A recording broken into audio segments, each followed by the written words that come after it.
I didn't really have any big issues that pregnant people usually complain about until the very end of my pregnancy, and I started dilating early, but I wasn't in labor. I'm a 15-year-old, originally 5'4", maybe 110-pound girl that's 200 pounds because she's carrying twins. And so my body couldn't handle the stress of the weight and everything that it was going through. I was getting too big. The doctors didn't want, there to be any complications, so they decided to induce me.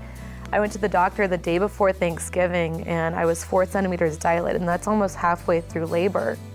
But I wasn't even in labor, I was just really big. And so my doctor's like, I'm going out of town for the holidays. Tomorrow's Thanksgiving.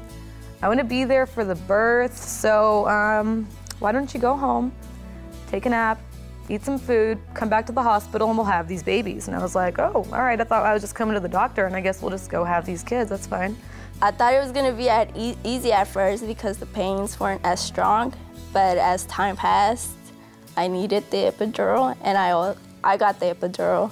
I had been there for 6 hours, and within that time frame, I was trying to calm Alicia down and have her walk and dilate and just talk her through it. And I found myself one time patting her on her head, and I was taking breaths like, like that, and it was like, hey, what am I doing? And I got so nervous that I had to leave the room.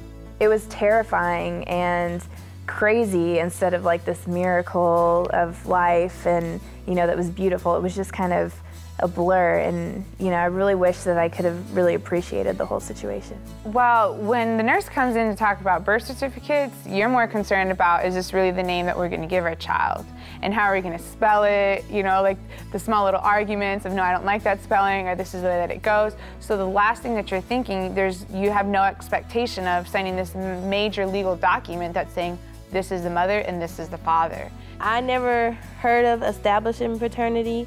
And so we got the paper, and I remember looking at it and reading it and saying, what is this? And I was like, okay, Corey, I think you're supposed to sign right here. And what? Okay, yeah, check that little circle right there. And okay, I'm gonna sign here, and then you sign there, and let's go home. And, but once we found out exactly what it was, we were like, wow.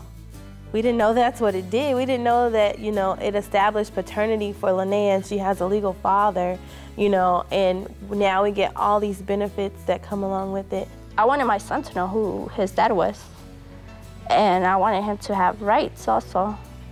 I wanted him to take care of the baby. I didn't want to be by myself in that situation.